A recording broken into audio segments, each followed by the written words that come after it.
bienvenue dans Lumière sur mon sentier, ce programme dans lequel nous sommes affermis par la grâce de Dieu dans la parole de Dieu. C'est encore une joie pour moi de vous retrouver dans ce programme. Je suis Johan Adopo et nous allons parcourir cette émission ensemble à nouveau. Alors donc je me permets de vous rappeler que durant ces 2 mois, nous aurons un programme réaménagé pour des questions de commodité. Donc comme vous avez pu le constater hier, il y a eu Saint-Iche et Evodie. Je crois que vous avez été bénis par cette émission. Aujourd'hui, nous nous retrouvons là et le lundi prochain, nous aurons une émission spéciale pour la Pâque, à propos de laquelle l'intervenant qui sera là va nous partager justement sur la Pâque, sur l'esprit de la Pâque, sur la pensée de Dieu par rapport à la Pâque. Et donc, durant tout ce mois d'avril, nous allons nous retrouver uniquement les lundis à partir de 18h30. Par ailleurs, je me permets également de vous rappeler que le séminaire appelé par sa grâce se tiendra ce week-end, donc ce samedi et ce dimanche, ici dans les locaux de l'Assemblée chrétienne de Rabat. Donc le séminaire appelé par sa grâce, il concerne tous les ministres de la parole en exercice ou en devenir. Il concerne aussi les prédicateurs, les aides dans le ministère, ainsi que les conjoints, conjointes de ministres de la parole. Donc si vous êtes dans cette catégorie, si vous êtes concerné, le Seigneur vous a appelé et il vous a séparé, il vous a mis à part justement pour son œuvre et assurément vous pourrez faire de grandes choses avec lui par sa grâce. Donc la participation est de 100 dirhams, c'est une modique somme hein, juste pour des questions de logistique et nous croyons que ce que vous allez recevoir sera largement supérieur.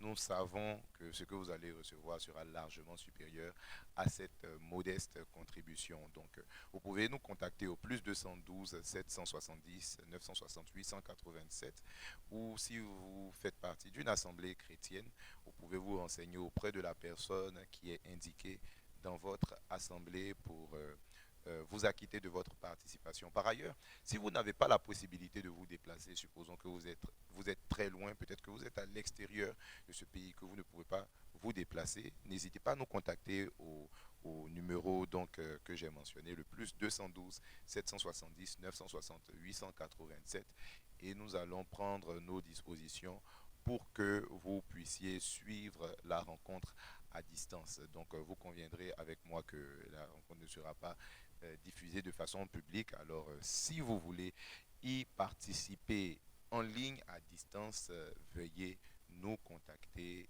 et nous pourrons prendre les dispositions à ce propos. Amen. Donc aujourd'hui, nous sommes à nouveau avec notre intervenant principal, le pasteur Philippe Andy Chembo. Bonjour pasteur. Bonjour frère Johan. J'espère que vous allez bien pasteur. Oui, ça va, par la grâce de Dieu. Alors, comme vous avez pu le voir donc dans l'élément vidéo introductif, nous allons parler de la vie après la mort. C'est un sujet très intéressant, un sujet qui concerne chacun d'entre nous, vu que nous sommes des vivants et forcément la question de ce qui va se passer après la mort nous concerne de façon très personnelle chacun. Pasteur, la première question que j'ai, y a-t-il vraiment une vie après la mort?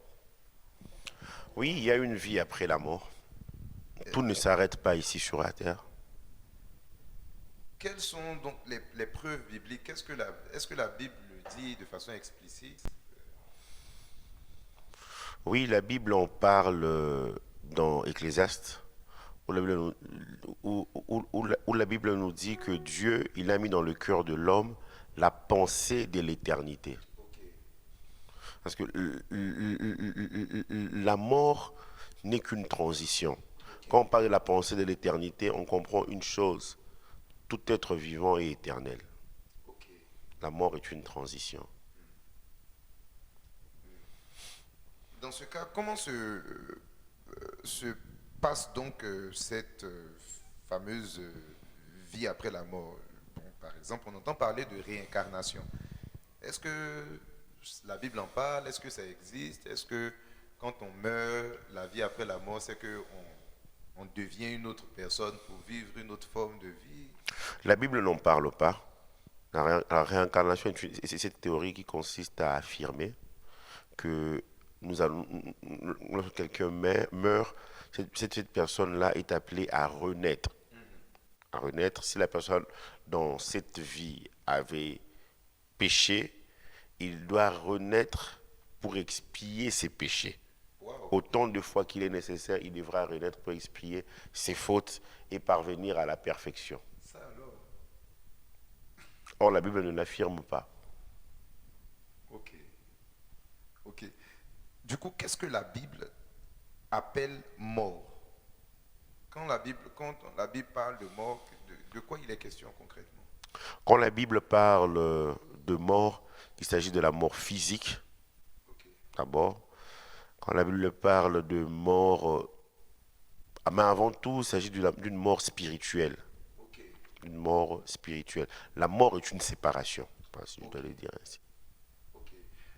Vous avez parlé, vous avez, vu que vous avez cité la mort physique, la mort spirituelle, est-ce que ça implique que la mort a, je ne sais pas, plusieurs dimensions, bien différentes nuances? Si oui, lesquelles? Non, en fait, la Bible parle de la mort spirituelle. Dans Ok, Éphésiens 2, le verset 1, vous étiez tous morts par vos péchés et par vos offenses dans lesquelles vous viviez autrefois. ok, Mais il est en train de parler aux Éphésiens qui sont morts, qui sont vivants plutôt. Ils ok, sont vivants, il dit, vous étiez tous morts par vos offenses et par vos péchés. ok. Est-ce qu'ils ne se sont pas réincarnés par hasard? Non, ils ne se sont pas réincarnés. Ok, Il est en train de parler de la mort spirituelle ok, de ces personnes-là. Et dans ce contexte de la mort spirituelle, on voit très bien la signification même de la mort comme une séparation. ok, Voilà. ok. Dans le jardin d'Éden, de quel mort Dieu parlait de façon concrète? Je voudrais même revenir rapidement, excusez-moi, c'est dans 1 Timothée 5, le verset 6, parlant d'une personne, parlant euh, des veuves qui ne se sont pas remariées, qui sont jeunes. Mais on dit au verset 6 d'un Timothée 5, mais celle qui vit dans les plaisirs, celle qui vit dans les plaisirs est morte, quoique vivante. Ok, Morte spirituellement, quoique vivante. Et j'aime dans la parole vivante ce qui est dit, quant à celle qui mène une vie dissipée, ne pensant qu'à jouir de la vie, courant après les plaisirs, elle a beau être vivante, elle est déjà spirituellement morte. waouh, waouh, ok. Donc là, c'est dit clairement que c'est une mort spirituelle. Oui. Et la Bible parle aussi de la seconde mort. Ok, La seconde mort concerne ceux-là qui n'ont pas accepté Christ comme Seigneur et Sauveur. On le voit dans Apocalypse 20, le verset 6. ok, C'est l'état définitif de celui ou de celle qui se trouve séparé de Dieu après sa condamnation devant le grand trône blanc, ce grand tribunal ok, mentionné dans Apocalypse 20 aussi. ok. C'est très important ce que vous avez dit au début. Vous avez parlé de la mort comme étant une séparation. Parce que de prime abord, quand vous dites seconde mort, je suis tenté de croire que c'est comme si on est rayé de toute forme d'existence. C'est comme si on existe complètement, complètement plus. Est-ce que c'est ça la seconde mort ou bien c'est... Non, quand on parle de la seconde mort, il s'agit la première mort, on pourrait appeler ça une mort physique Ok, ou carrément même la mort spirituelle. ok, Mais lorsque nous descendons de nouveau, nous ne connaîtrons pas une autre mort. ok, C'est ça en fait.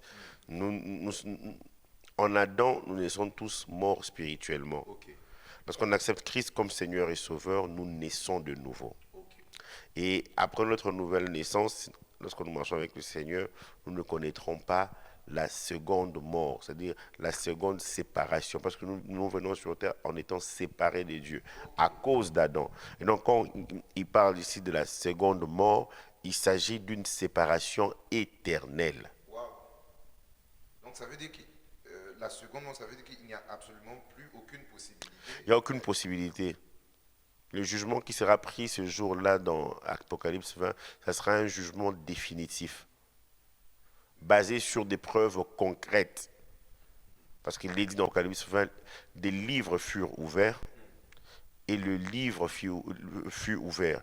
Donc des livres, chaque personne ayant un livre relatant les faits de sa vie. On va montrer les preuves de tout ce que la personne a posé comme action. Et comme la Bible déclare dans Deutéronome 19, un seul témoin ne suffira pas. Il faudrait que nous puissions, avant de décider quelque chose, c'est sur la déposition de 2 ou de 3 témoins. On ouvrira encore le livre, qui est le livre de vie. Si peut-être par hasard le nom de X s'est glissé dans le livre de vie, on ne verra pas, alors la personne sera condamnée pour le siècle des siècles. Et c'est cela la seconde mort. Wow. Mais parce que comme vous l'avez dit au début, Dieu a mis dans le cœur de l'homme la pensée de l'éternité. Donc, ça veut dire que, quand vous dites que ce jugement est définitif, donc ça veut dire que pour l'éternité, c'est-à-dire pour toujours, en fait. Oui, pour toujours. La Bible nous parle, la seconde mort est appelée aussi la mort éternelle. Wow. Une séparation éternelle. Ce sera pour toujours. C'est Mon pasteur aimait souvent dire que l'homme est éternel, mais où passeras-tu l'éternité? La première fois que j'ai écouté cela, j'avais peut-être 15-16 ans, je me suis dit, peut-être 14 ans, même moi, je me suis dit, mais qu'est-ce qu'il est en train de dire? Tout le monde est éternel. Mais quand il a dit, mais où passeras-tu ton éternité? Il nous parle de la mort éternelle. Elle nous parle aussi de la vie éternelle. ok, d'accord, c'est beaucoup plus compréhensible. Du coup, juste avant de revenir sur la question que je m'apprêtais à poser, est-ce que nous avons la possibilité d'influer sur là où on va passer l'éternité? Parce que c'est quand même, je veux dire, c'est quand même un grand risque qu'on court, je veux dire, la probabilité d'être séparé de Dieu pour l'éternité. Est-ce que nous avons la possibilité de prendre la décision du chemin? Oui, nous avons la possibilité d'influer sur l'endroit où nous passerons notre éternité, c'est en acceptant Christ comme Seigneur et Sauveur, Amen. Amen. en Alors, faisant la paix avec Dieu. C'est à ce moment-là que nous pouvons être sûrs de passer l'éternité avec lui. amen. Alors, justement, dans le jardin d'Éden, Dieu a dit à Adam qu'il pouvait manger de tous les fruits du jardin, sauf le fruit de l'arbre de la connaissance du bien et du mal. Et il lui a dit que s'il en mangeait, il mourrait. De quelle mort il était question ici? Il s'agissait de la mort spirituelle, Ok, parce qu'il a vécu plus de 900 ans. tout à fait. Oui. Parce que, bon, j'avoue que quand on lit ce passage, on s'attend à ce que Il meurt. qu'il meure sur le coup, en fait. Donc c'était une mort spirituelle. Et c'est pour ça que vous avez dit justement que à cause du péché, à cause d'Adam, tout homme est d'abord mort spirituellement. Mort spirituellement. Et c'est prouvé dans la Bible, comme j'ai donné comme référence, Éphésiens 2, verset 1. Vous savez, quelquefois, il y a des notions bibliques, mais leurs explications ne sont pas forcément fondées sur la parole de Dieu. L'une de ces choses que même dans le milieu chrétien on dit, on ne vérifie pas. Jusqu'à ce que quelqu'un se lève pour dire, mais ça c'est faux. Ça c'est faux. Voilà pourquoi quand on parle de la mort spirituelle, il faut donner des passages. Quels sont les passages qui parlent de la mort spirituelle? Et il dit, vous étiez morts par vos offenses et par vos péchés, dans lesquels vous viviez autrefois. Vous marchez autrefois. Selon le train de ce monde, selon le prince de la puissance de l'air. Voilà, de l'esprit qui agit maintenant dans le fils de la rébellion. Et au verset 3, l'apôtre Paul dit, nous étions tous de leur nombre. Même Paul était mort spirituellement Ok. avant d'accepter Christ comme Seigneur et Sauveur. Personne ne fait l'exception. Personne ne fait l'exception. Wow. Alors, justement, pasteur, vous avez dit qu'on a la possibilité de faire le choix. Quelles sont donc les destinations qu'il y a après la mort? Est-ce que vous avez parlé de la vie éternelle, vous avez parlé de la mort éternelle? Est-ce qu'on peut avoir une liste exhaustive des différents chemins possibles qu'on peut prendre après la mort? Mon frère Yohan, il n'y a que 2 chemins qu'on peut prendre après la mort. Seulement que deux, pasteur. Il n'y en a que 2. Lesquels? Le sein d'Abraham Oui. et le séjour des morts. Le séjour des morts, c'est la destination de ceux qui n'ont pas accepté Christ comme Seigneur et Sauveur. Et ils attendent le jugement dernier pour qu'ils puissent aller dans les temps de feu et de soufre que nous appelons communément l'enfer. Wow. Et nous avons le sein d'Abraham. Ceux qui ceux qui y vont, c'est ceux-là qui ont accepté Christ comme Seigneur et Sauveur. On le voit dans Actes 16, Ok, 19 à 31. ok. On nous parle du riche qui est mort, il fut porté au sépulcre. On nous parle du pauvre Lazare qui est mort, les anges l'ont porté et l'ont amené dans le sein d'Abraham. Amen. Donc ce sont les deux chemins possibles que nous pouvons prendre après la Ouais, mort. il n'y a, pas- y a pas un troisième chemin. Et du coup, vous avez dit que pour pouvoir prendre donc le chemin du Saint d'Abraham qui débouche donc sur la vie éternelle, il faut accepter Jésus-Christ comme Seigneur et Sauveur. Est-ce qu'il y a autre chose à faire? Est-ce qu'il y a une autre façon de pouvoir y arriver, bon, autre que Jésus-Christ? Il n'y a pas un autre, il y a pas un autre chemin. Il n'y a pas une autre façon. Christ a dit, je suis le chemin, la vérité et la vie. Wow. En Jean 14, verset 6. Et Acte 4, 12 nous dit qu'il n'y a de salut en aucun autre. Amen.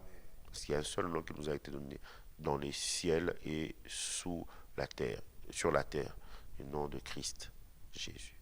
Amen. Alors, donc, du coup, vu que ce décor-là est planté, j'ai quand même quelques cas de figure que j'aimerais que nous puissions voir ensemble, pasteur. Qu'est-ce se passe-t-il, par exemple, après la mort de quelqu'un qui n'a pas accepté Jésus? Je veux dire, qui est né, qui a grandi, qui a vécu, qui a vécu une bonne vie, qui a été honnête, qui n'a pas triché, qui n'a pas trompé sa femme, qui n'a pas été corrompu, qui a aidé la société et qui finalement est mort. Quand il meurt, qu'est-ce qui se passe? C'est triste qu'il ait vécu toutes ces bonnes choses selon le monde, mais cette personne n'a pas pensé à sa vie après la mort. Ok. Et donc cette personne se trouvera dans le séjour des morts. Pasteur, vous venez de dire quelque chose qui est important. Cette personne n'a pas pensé à sa vie après la mort. Est-ce que ça sous-entend que vivant sur cette terre, nous devons planifier la vie après la mort? Oui, vivant sur cette terre, nous devons réellement planifier la vie après la mort, savoir que tout ne s'arrête pas ici, tout ne s'arrête pas lorsque notre cœur cesse de battre. Nous avons une vie après la mort et nous passerons plus de temps après la mort que ce euh, minuscule temps que nous passons ici sur la terre. Wow. C'est vraiment fort ce que vous dites. Parce que quel est donc le cas, par exemple, du chrétien charnel? Le chrétien charnel, le chrétien qui a donné, qui est né, qui était d'abord mort spirituellement, bien entendu, et qui a fini par rencontrer le Seigneur Jésus, qui a accepté le Seigneur Jésus dans sa vie, qui venait à l'église, mais bon, qui vivait donc selon la chair, c'est-à-dire, bon, de temps en temps, on regarde un peu de pornographie, de temps en temps, bon, on se permet de fumer un peu. Bon, on vient quand même à l'église, on demande pardon à Dieu. Le chrétien charnel qui meurt, qu'est-ce qui se passe pour lui? Ah, très belle question. Qu'est-ce qui se passe pour lui? Et par rapport à cette question, la Bible nous donne aussi des réponses, comme d'habitude. Nous sommes ok. sur lumière sur mon sentier. Amen. 1 Corinthiens 6 nous en parle. Vous allez le trouver 1 Corinthiens 6, 9 à 10. Et puis Galate aussi va nous éclairer à ce sujet. L'occasion pour moi de rappeler qu'il est toujours important pour vous d'avoir vos Bibles et d'avoir des cahiers de notes pour vérifier avec nous ce qui est dit. Oui, 1 Corinthiens 6, 9 à 10. Ne savez-vous pas que les injustes n'hériteront point le royaume de Dieu? Ne vous y trompez pas, ni les débauchés, ni les idolâtres, ni les adultères, ni les dépravés, ni les homosexuels, ni les voleurs, ni les cupides, ni les ivrognes, ni les insulteurs, ni les accapareurs n'hériteront le royaume de Dieu. Et puis au verset 11, il dit, et c'est là ce que vous étiez, quelques-uns de vous. Donc, dans cette église de Corinthe, il y avait les ivrognes qui avaient accepté Christ, les outrageux, les ravisseurs, les cupides, les voleurs, les efféminés, les homosexuels, les adultères, les idolâtres, les impudiques. Il y en avait dans cette église-là. Parce qu'il n'était pas en train de parler à des païens. Non, parce qu'il dit, et c'est là c'est que vous étiez quelques-uns de vous. Ok, Mais vous avez été lavés, mais vous avez été sanctifiés, ok. mais vous avez été justifiés au nom du Seigneur Jésus-Christ et par l'Esprit de notre Dieu. Waouh. Il dit, mais si vous continuez dans ces choses autrefois, vous n'hériterez pas le royaume de Dieu. Waouh. Alors, parce que je me rappelle que dans l'une des émissions, on avait abordé la question de est-ce qu'on peut perdre son salut? Je crois que c'était une question posée par un internaute. Vous avez dit aujourd'hui que la seule possibilité d'avoir la vie éternelle après la mort, c'est d'accepter Jésus-Christ. Est-ce que ça veut donc dire que nous acceptons Jésus, mais il y a certaines choses auxquelles nous devons faire attention?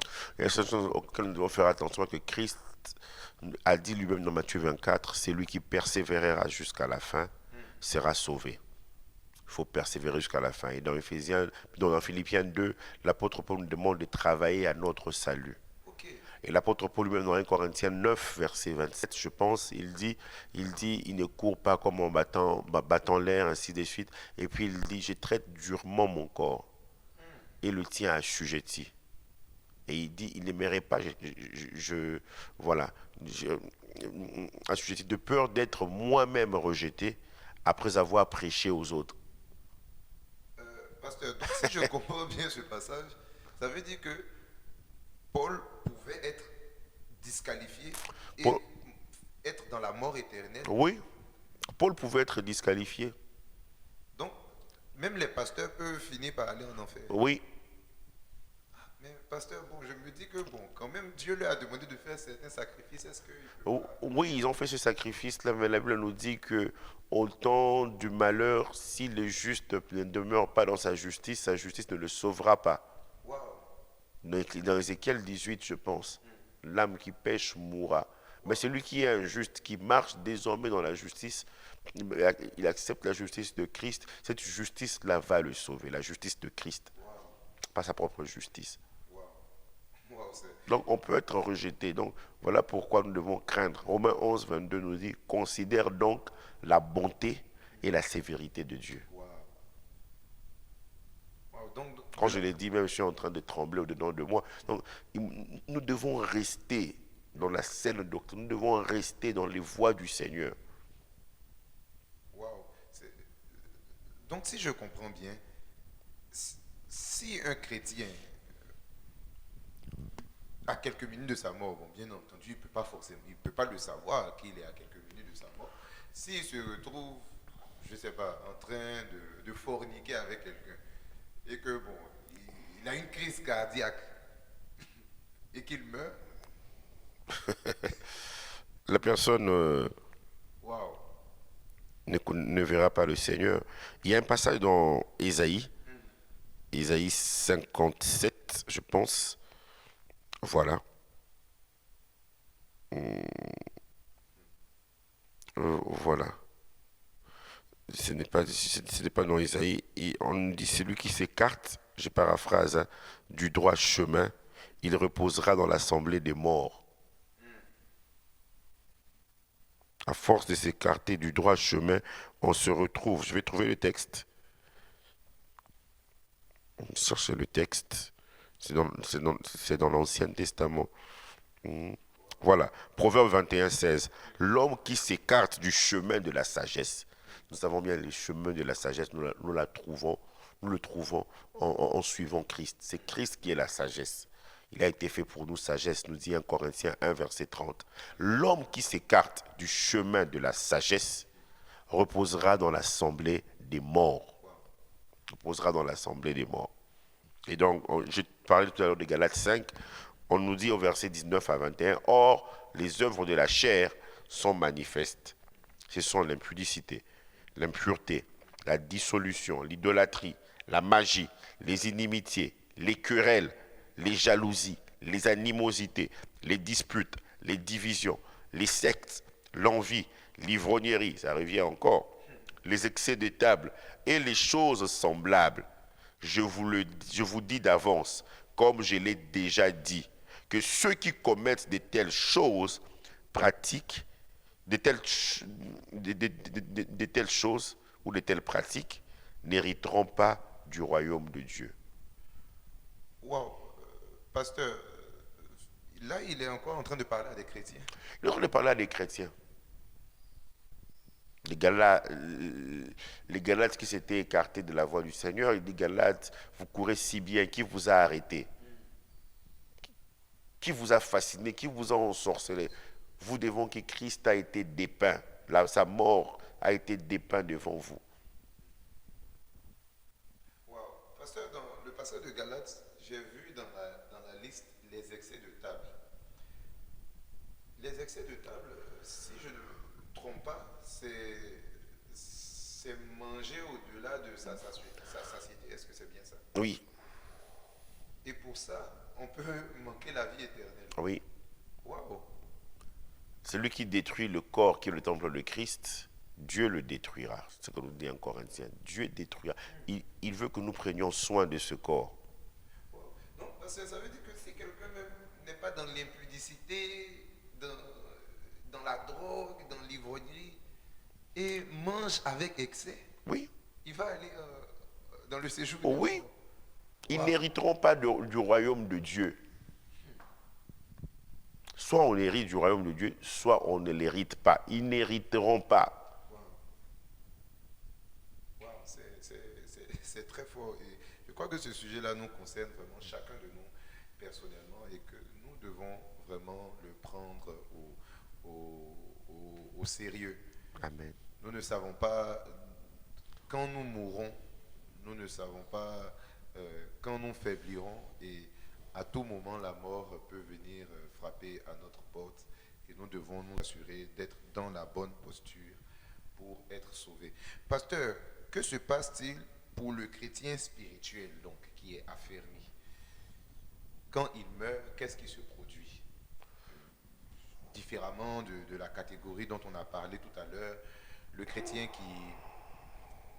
bon, je dirais, qui chante à l'église, qui prêche, c'est vrai qu'on avait donné l'exemple de pasteur tout à l'heure, mais bon, le chrétien qui vit vraiment une vie de piété avec Dieu, quand il meurt, qu'est-ce qui se produit? Il sera porté par les anges et il ira dans le sein d'Abraham. Wow. On le voit aussi dans Luc 16, 19 à 31. Wow. Pasteur, est-ce que, comment dirais-je, est-ce que, bon, vous dites qu'il sera porté par les anges. Je me dis, bon, les anges, c'est quand même un certain prestige. Est-ce qu'ils ne vont pas venir porter, bon, ceux qui étaient surtout connus à l'église, ceux qui avaient un grand ministère? Non, Est-ce que, je ne sais pas, ma soeur, par exemple, que personne ne connaît, mais qui est pieuse et qui nettoie les toilettes à l'église, est-ce que les anges aussi vont venir? les anges viendront le chercher.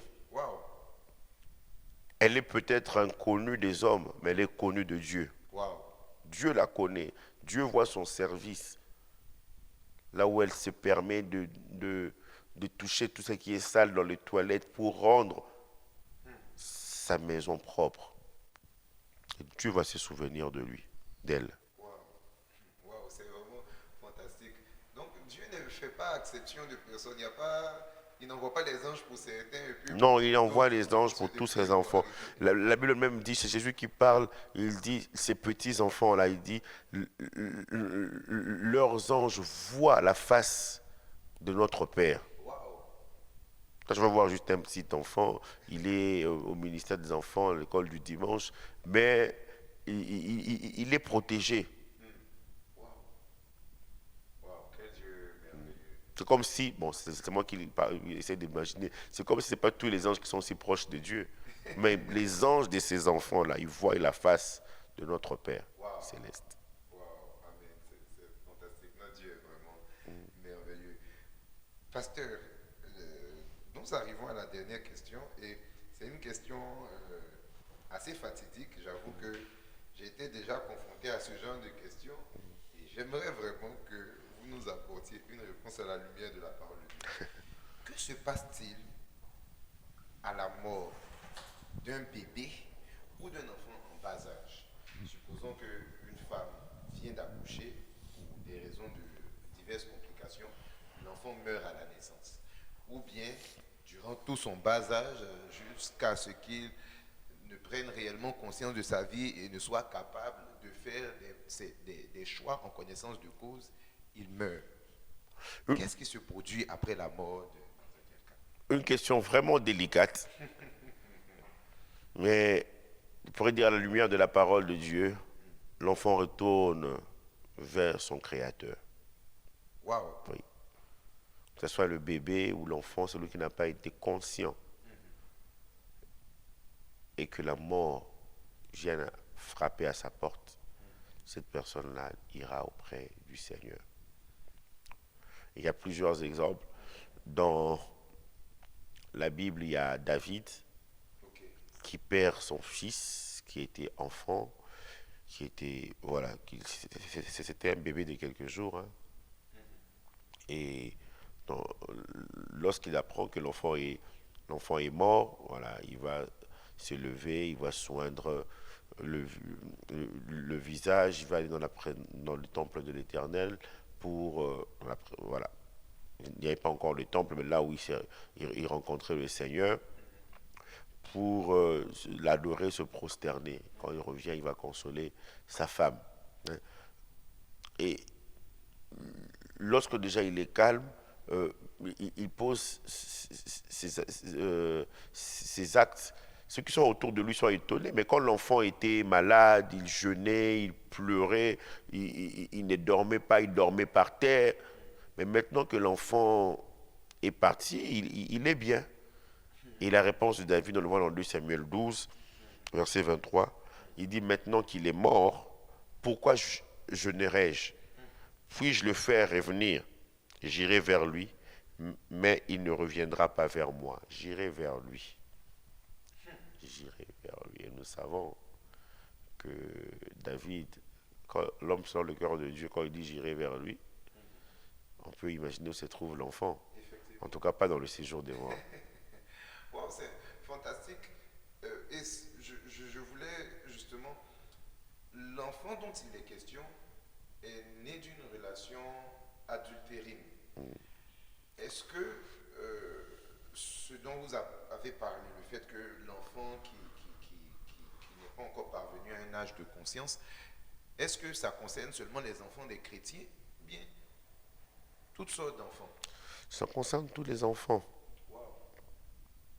Parce qu'il peut y avoir un enfant de chrétien et un enfant de celui qui n'est pas chrétien. Lorsqu'ils viennent au monde, ils sont morts spirituellement. Effectivement. Ils sont morts spirituellement.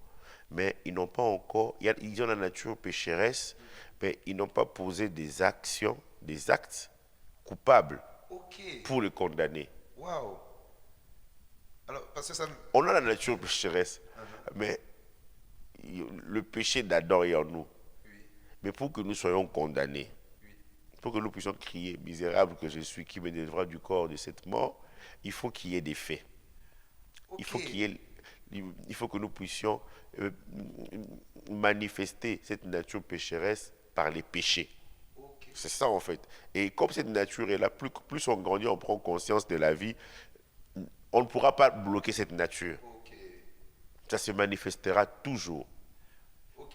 Ça me permet donc de revenir à ce que vous avez dit au début. Vous avez dit que durant le dernier jugement, il y aura le livre de chacun et il y aura des faits palpables à partir desquels on pourra dire que telle personne va forcément dans le séjour. Oui, il serait bon quand même qu'on lise ce texte parce qu'on en a parlé.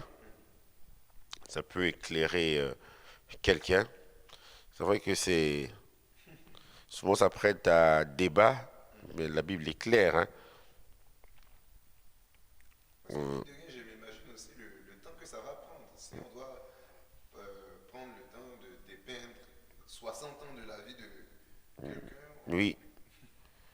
Attendez. Voilà. Apocalypse 20, 11 à 15.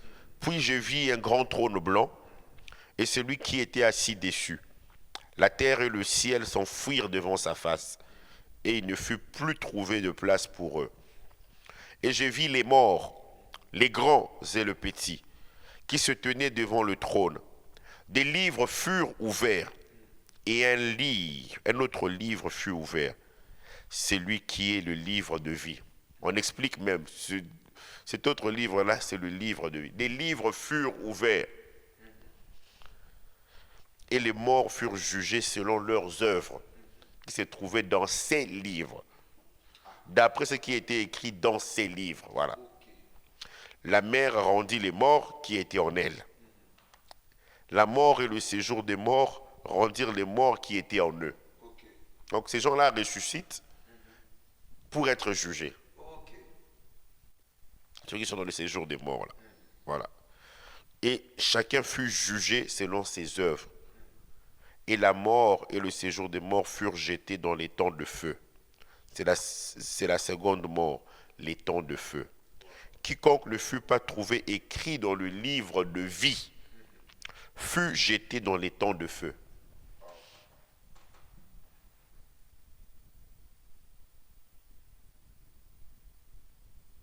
Wow, c'est fort ce qui est dit là. Et donc, comme vous avez dit justement, vu que les petits-enfants n'ont pas encore commis d'actes coupables, on ne peut pas, Dieu ne les incrimine pas. Non, Dieu ne les incrimine pas. Wow. Wow. Dieu est vraiment sage, pasteur, parce Ouais. que j'avoue que, bon, logiquement parlant, on dirait que, vu qu'ils ont la nature pécheresse, naturellement, ils devraient être condamnés. Mm. Mais Dieu est vraiment sage. J'aime beaucoup ce passage de Romains 11 à partir du verset 33 qui dit ô profondeur de la richesse, de la sagesse et de la science de Dieu. Amen. La sagesse de Dieu est vraiment profonde. Amen. Merci beaucoup, pasteur, pour vos réponses. Je vous remercie, frère Johan. Alors, lumière sur mon sentier pour aujourd'hui, nous en arrivons à la fin. Vous voyez que nous sommes entrés dans la thématique de la vie après la mort. Nous nous retrouvons le mois prochain, le lundi 9 mai, toujours sur ces mêmes canaux de communication. Et si vous avez des questions, vous pouvez nous les adresser. Nous y répondrons à la fin du mois de juin. Par la grâce de Dieu, nous allons vraiment parcourir ce thème. Et si vous avez des questions, n'hésitez pas à nous les faire parvenir. Nous en parlerons. La vie après la mort, c'est une réalité, c'est un fait. C'est une utopie pour certains, une réalité pour d'autres, mais c'est un fait qui demeure. Et comme le pasteur nous l'a dit à la lumière de la parole de Dieu, nous avons la possibilité de préparer la vie après la mort pendant que nous sommes sur terre. Et nous devons faire le choix d'accepter Jésus-Christ comme Seigneur et Sauveur et de persévérer dans cette foi-là afin de vivre la vie éternelle. Si vous n'êtes pas né de nouveau et si vous avez cliqué sur ce lien, si on vous a envoyé ce lien, si vous êtes tombé sur cette émission, si vous nous avez écouté, ce qui est dit est vrai.